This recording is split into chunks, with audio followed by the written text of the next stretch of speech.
नमस्कार दोस्तों, welcome to study IQ judiciary. दोस्तों 2020 का विकास दुबे एनकाउंटर केस तो आपको याद ही होगा, जहां हमने देखा कि सबसे पहले 8 पुलिस वालों की निर्मम हत्या कर दी जाती है। उसके बाद हत्या आरोपी विकास दुबे भी यूपी पुलिस के एनकाउंटर में मार गिराया जाता है। इसके बाद यूपी पुलिस पर यह आरोप लगता है कि यूपी पुलिस ने सही कानूनी प्रक्रिया का पालन नहीं किया, कानून को अपने हाथ में लिया और विकास दुबे का फेक एनकाउंटर किया। इस पूरे मामले में छानबीन करने के लिए उस समय यूपी सरकार ने रिटायर्ड जस्टिस बीएस चौहान की अध्यक्षता में 3 सदस्यीय कमीशन का गठन किया। कमीशन की रिपोर्ट आती है 2022 में, जिसके तहत honourable retired justice BS Chauhan के अध्यक्षता वाले इस कमीशन ने यूपी पुलिस को क्लीन चिट दे दी। लेकिन साथ ही में इस कमीशन के द्वारा कुछ रिकमेंडेशंस भी दी गई, जो कि पुलिस रिफॉर्म्स के लिए और पब्लिक प्रोसिक्यूटर्स के लिए, हैंड कफिंग से जुड़े हुए मामलों के लिए बहुत ज़रूरी हैं, जिन्हें ऑनरेबल सुप्रीम कोर्ट ने भी लागू करने के आदेश दिए हैं। आज के अपने इस सेशन में हम जानेंगे कि रिटायर्ड जस्टिस बीएस चौहान की कमीशन के द्वारा जो रिकमेंडेशंस दी गई थी उसमें क्या क्या बातें कही गई थी, क्योंकि ये जो रिकमेंडेशंस हैं ये हमारे जुडिशरी और यूपीएससी दोनों ही एग्जाम्स के लिए इंपॉर्टेंट हैं, दोनों ही एग्जाम्स में पूछी जा सकती हैं। तो इन्हीं रिकमेंडेशंस की बात आज हम करने वाले हैं, तो चलिए शुरू करते हैं। सबसे पहले मैं आपको बता दूं दोस्तों कि स्टडी आईक्यू लेकर आया है स्टडी आईक्यू जुडिशरी, जो कि एक डेडिकेटेड चैनल है उन सभी लोगों के लिए जो कि या तो जुडिशरी या फिर किसी अन्य लीगल एग्जामिनेशन जैसे कि क्लैट आदि की तैयारी कर रहे हैं। अगर आप लीगल अवेयरनेस में भी विश्वास रखते हैं तो इस चैनल को सब्सक्राइब करके आप बेनिफिट उठा सकते हैं। साथ ही में अगर आप यूपीएससी की तैयारी कर रहे हैं दोस्तों, तो स्टडी आईक्यू का लाइव बैच लॉन्च होने जा रहा है 1 अगस्त 2022 से। शाम 6 बजे से इसकी क्लासेस रहा करेंगी, लाइव क्लासेस रहा करेंगी। एंड इसे अवेल करने के लिए आपको करना क्या है, चांद लाइव का ये कोड अप्लाई करना है और 18,999 रुपये में आप इसे अवेल कर सकते हैं। चलिए आगे बढ़ते हैं। अगर हम इस केस के फैक्ट्स को देखें तो थोड़ा सा मैं आपको ये फैक्ट्स याद दिलवाना चाहूंगा। सबसे पहले हमें देखने को मिलता है कि एक पुलिस पार्टी जाती है under DSP at the Bikru village to arrest accused Vikas Dubey, क्योंकि विकास दुबे पर उस समय लगभग 64 मामले दर्ज थे। इनमें से कई सारे मामलों में वो अंडर ट्रायल थे, कई सारे मामलों में वो बरी भी हो चुके थे। उसके बाद ये हमें देखने को मिलता है कि विकास दुबे को इस रेड के बारे में पहले ही इंफॉर्मेशन मिल चुकी थी। उन्होंने अपने कुछ साथियों को वहां पे सोफिस्टिकेटेड वेपन्स के साथ बुला लिया था।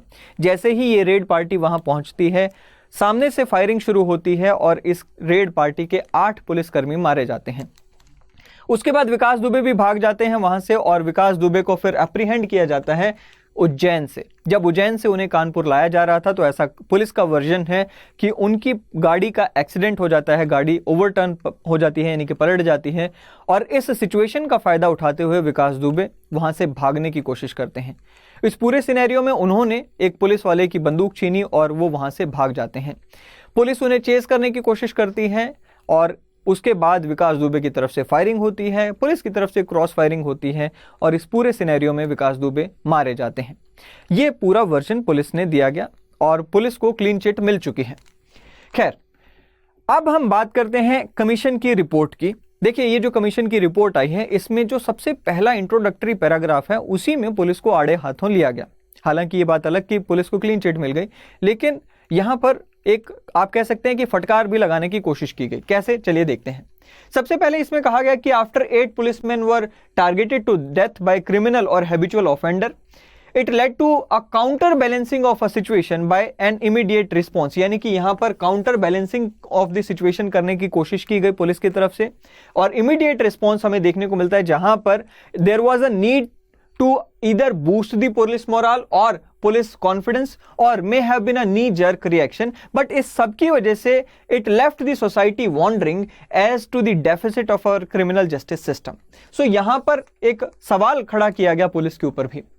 उसके बाद जस्टिस बीएस चौहान के इस कमीशन ने हमारे सिटीजन्स और हमारे मीडिया को भी आड़े हाथों लिया और एक डिसअपॉइंटमेंट जाहिर की, क्योंकि इन्होंने कहा कि वह सिटीजन्स और वे मीडिया वाले जो कि जब हत्याकांड हुआ या जब एनकाउंटर हुआ तब चिल्ला चिल्लाकर पुलिस पर हत्या का आरोप लगा रहे थे, लेकिन जब हमारे कमीशन के लोग उनसे मिलने जाते हैं, बातचीत करने जाते हैं, इंफॉर्मेशन कलेक्ट करने के लिए जाते हैं, तो ना तो सिटीजन्स ने और ना ही मीडिया ने खुलकर बयान दिए और हमसे इंफॉर्मेशन छुपाने की कोशिश की, जिससे ये पूरे कमीशन को बनाने का पर्पस ही डिफीट हो जाता है।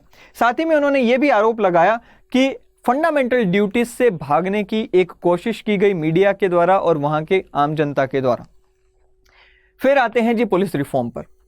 पुलिस रिफॉर्म में क्या क्या बातें कही गई, एक एक करके हम समझते हैं। बहुत ही इंपॉर्टेंट पॉइंट्स हैं, लेकिन आप ये देखेंगे कि पहले भी इन पॉइंट्स को कई रिपोर्ट्स में ऑलरेडी कहा जा चुका है। जैसे कि सबसे पहले पॉइंट की अगर हम बात करें तो कहा गया कि separation of investigation from law and order. आज की सिचुएशन क्या है कि एक ही पुलिस वाला होते हैं, उसको आप लॉ एंड ऑर्डर में भी लगाते हो, बंदोबस्त की ड्यूटी में भी लगाते हो, और उन्हीं को आप बोलते हो कि इन्वेस्टिगेशन करने के लिए भी जाएं, सबूत इकट्ठे करने के लिए भी जाएं, वही कोर्ट में भी जाते हैं। सो अल्टीमेटली क्या है, बर्डन बहुत ज्यादा है पुलिस वालों पर, उनकी जो ड्यूटीज हैं उनकी टाइम स्ट्रेच हो जाती हैं, और स्पेशलाइजेशन नहीं है, क्योंकि आप उन्हीं को लॉ एंड ऑर्डर में लगा रहे हो, उन्हीं को इन्वेस्टिगेशन में लगा रहे हो, तो स्पेशलाइजेशन नहीं है। ऑलराइट, सो फॉल्टी इन्वेस्टिगेशन के चांसेस बढ़ जाते हैं। तो एक तो बात ये कही गई। दूसरा, बेसिक कुछ इंप्रूवमेंट्स की बात कही गई, जैसे कि मैन पावर में बढ़ोतरी होना। यूनाइटेड नेशंस के स्टैंडर्ड के हिसाब से भी हम सब जानते हैं कि हमारी जो पुलिस फोर्स है वो बहुत कम है हमारी पॉपुलेशन के हिसाब से। उसके बाद इंफ्रास्ट्रक्चर को इंप्रूव करना, पब्लिक ट्रांसपोर्ट को, कम्युनिकेशन और वेपनरी को हम इंप्रूव करना चाहते हैं। इफ यू रिमेंबर, यूपी की ही बात है, जब कुछ समय पहले की एक बहुत ज्यादा वायरल हुई थी एक वीडियो क्लिप, जहां पर पुलिस के लोग किसी गैंगस्टर को पकड़ने जाते हैं, उनके पास बंदूकें तक नहीं थी, मुंह से आवाज निकाल रहे थे ठाई ठाई की। तो यू कैन अंडरस्टैंड कि कितनी बुरी हालत है। फिर आता है जी फोरेंसिक जो लैब्स हैं उन्हें भी बढ़ाए जाने की जरूरत है, और पुलिस फोर्स को मॉडर्नाइज करने की जरूरत है, ट्रेनिंग फैसिलिटीज को बेहतर करने की जरूरत है, और सबसे बड़ी बात, पुलिस वालों पर वर्कलोड कम करने की जरूरत है। 16 से 18 घंटे तक की ड्यूटी भी इन्हें करनी पड़ती है। इसके बाद जो और 3 महत्वपूर्ण यहां पर मैं आपसे कहूंगा कि जो रिकमेंडेशंस आई वो ये कि सबसे पहले तो जो बड़े बड़े वहां के शहर हैं यूपी के, जैसे कि आगरा, प्रयागराज, मेरठ आदि, इनमें कमिश्नरेट सिस्टम लेकर आने की जरूरत है और उन्हें पूरी पावर्स देने की जरूरत है। अब कमिश्नरेट सिस्टम में क्या होता है, बेसिकली जो पुलिस है वो कंप्लीटली सिविल एडमिनिस्ट्रेशन से अलग कर दी जाती है। अदरवाइज क्या है, नॉर्मल सिस्टम्स में पुलिस जो है वो सिविल एडमिनिस्ट्रेशन के अंडर रहकर काम करती है। सो कमिश्नरेट सिस्टम लाने के लिए यहां पर कहा गया। साथ ही में special acts like control of organised crime act and special cell in the police to deal with such organised crime, इसकी बात की गई। हम सब जानते हैं कि स्पेशलाइज्ड एक्ट्स होते हैं जो कि स्पेसिफिक क्राइम्स या स्पेसिफिक तरह के क्राइम से डील करते हैं। जैसे मकोका की हमने बात की, उसी तरह की उसी तर्ज पर स्पेशलाइज्ड एक्ट्स लाने के लिए कहा गया, और स्पेशल सेल बनाए जाने चाहिए पुलिस में जो कि इस तरह के एक्ट के तहत काम करेंगे। इसके अलावा जो विकास दुबे का भी जो पूरा हमने हत्याकांड देखा, और उसमें हमने जो देखा वो ये था कि जो इंटेलिजेंस यूनिट थी उनका सबसे बड़ा फेलियर था, पुलिस की जो इंटेलिजेंस विंग थी उनका सबसे बड़ा फेलियर उस समय निकल कर आता है। उस चीज को भी यहां पर संज्ञान में लिया गया और कहा गया कि लोकल इंटेलिजेंस यूनिट्स को भी हमें जो है स्ट्रेंथन करना जरूरी है। एक चीज और यहां पर जो गलती विकास दुबे के केस में हुई थी वो ये थी कि जब पुलिस रेड करने जा रही है, इनफैक्ट आपने अभी भी देखा होगा कि हरियाणा के नूह में भी एक deputy superintendent of police DYSP को यहां पर एक डंपर के ने रोंद दिया था, उनकी हत्या कर दी थी ना, वो भी रेड ही कंडक्ट करने गए थे। यहां पर क्या कहा गया कि भाई जब भी कभी कोई रेड कंडक्ट करनी है टू नैप द मिसक्रिएंट्स और हार्डन्ड क्रिमिनल्स, यानी कि हार्डन्ड क्रिमिनल्स को अरेस्ट करने के लिए आप रेड कंडक्ट करना चाह रहे हैं, तो ऐसे में कुछ गाइडलाइंस होनी चाहिए। आप रेड कंडक्ट करने से जाने से पहले उन गाइडलाइंस को प्रॉपरली फॉलो करेंगे, ये इंश्योर करेंगे कि वो गाइडलाइंस फुलफिल हो रही हैं, उसके बाद ही आप यहां पर रेड कंडक्ट करने जाएंगे। इसके बाद यह भी कहा गया कि CCTV कैमरास को इन्वेस्टिगेशन एजेंसीज के ऑफिसेज में इंस्टॉल किया जाना चाहिए, जहां पे इन्वेस्टिगेटिव एजेंसीज के ऑफिसेज होते हैं। साथ ही में 2006 का जो सुप्रीम कोर्ट की तरफ से जो प्रकाश सिंह के केस में जजमेंट आई थी, जिसमें बहुत सारी गाइडलाइंस पुलिस रिफॉर्म्स के लिए दी गई थी, उन्हें भी लागू करने का आदेश दिया गया है। साथ ही में यह भी कहा गया है कि एक integrated inter operable criminal justice system लाया जाए, जिसमें जो भी हमारे इन्वेस्टिगेटिव ऑफिसर्स हैं, इन्वेस्टिगेशन ऑफिसर्स हैं, वो अलग अलग पुलिस स्टेशन के जो इन्वेस्टिगेशन ऑफिसर्स हैं वो आसानी से जो प्रोसिक्यूशन ऑफिसर्स हैं, यानी कि जो सरकारी वकील हैं, उनके साथ इलेक्ट्रॉनिक माध्यम से बातचीत कर सकें, एक समन्वय बन सके। अभी क्या होता है कि इन्वेस्टिगेशन पैरेलल अलग चल रही होती है, प्रोसिक्यूशन ऑफिसर को कुछ पता ही नहीं होता। सो ये एक जो गैप है उसे खत्म करने की जरूरत यहां पर बताई गई।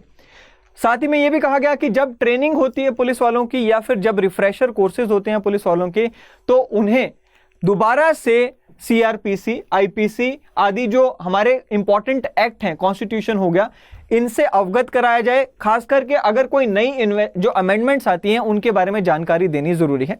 साथ ही में पुलिस वालों को सेंसिटाइज करना होगा ह्यूमन राइट्स के बारे में, विमेन राइट्स के बारे में, weaker section of the society के बारे में, disabled and under privileged section of the society के जो अधिकार हैं उनके बारे में भी। एक और बात कहा गया कि ट्रांसफर पोस्टिंग से जुड़ा, अब ये बहुत पुराना मुद्दा है।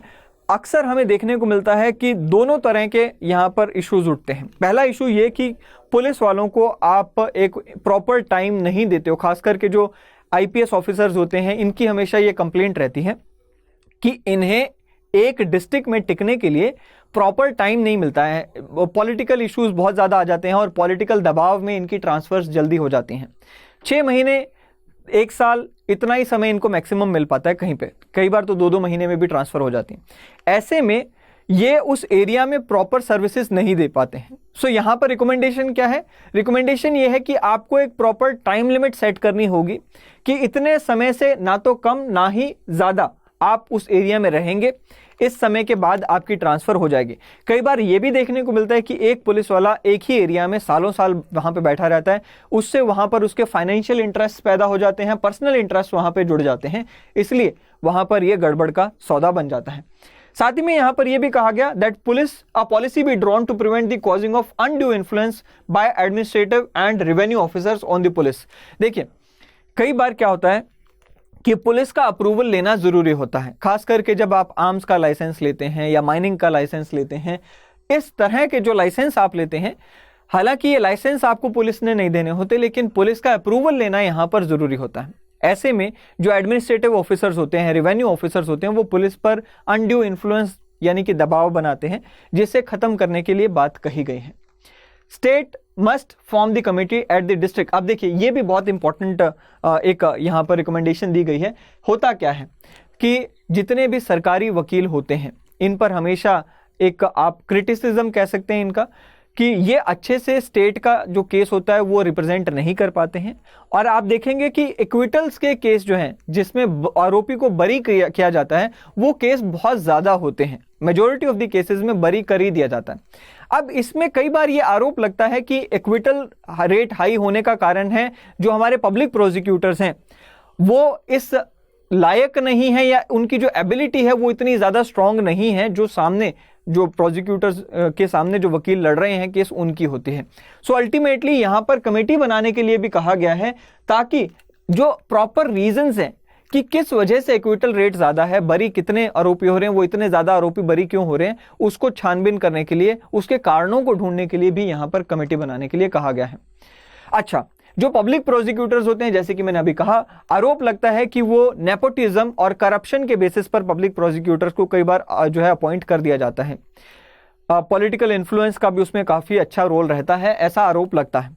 सो यहाँ पर यह भी रिकमेंडेशन दी गई है कि पब्लिक प्रोसिक्यूटर को आप उनकी काबिलियत के बेसिस पर, उनकी मेरिट के बेसिस पर ही अपॉइंट करोगे, यहाँ पर भाई भतीजावाद नहीं चलना चाहिए।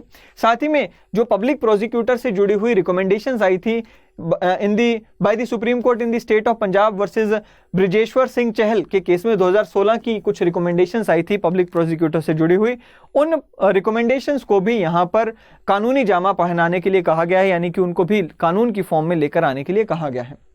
एक और यहाँ पर बात कही गई वो ये कि सर्विस ऑफ समन्स। अब देखिए, सिविल मामलों में जो समन्स को सर्विस किया जाता है उसके लिए टेक्नोलॉजी का भी सहारा लिया जा रहा है।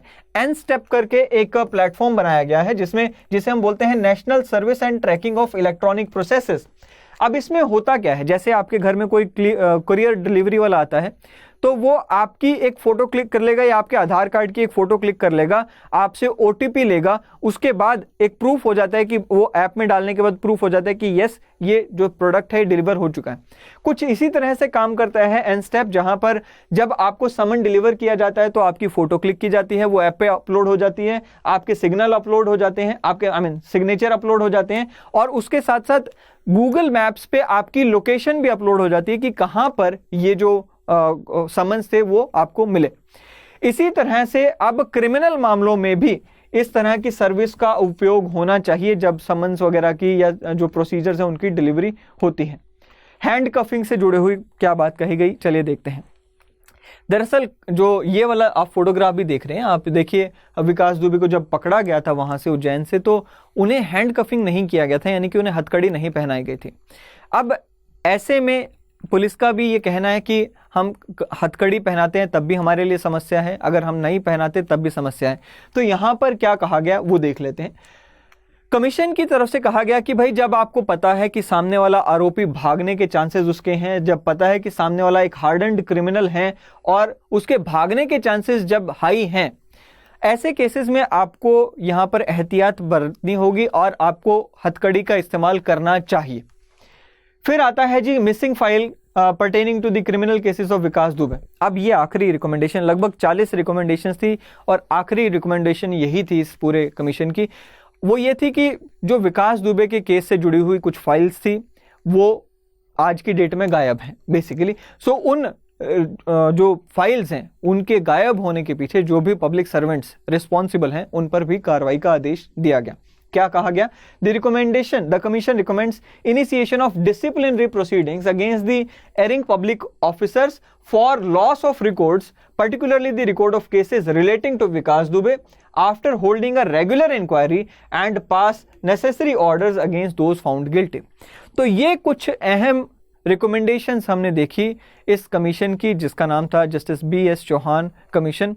सो आई होप कि ये रिकमेंडेशंस आपको समझ तो आई गई होंगी और आपके एग्जाम पर्पज से आपको काफी मदद करेंगी। अगले सेशन में फिर एक बार मिलेंगे दोस्तों। Till then thank you and have a great day ahead. Thank you.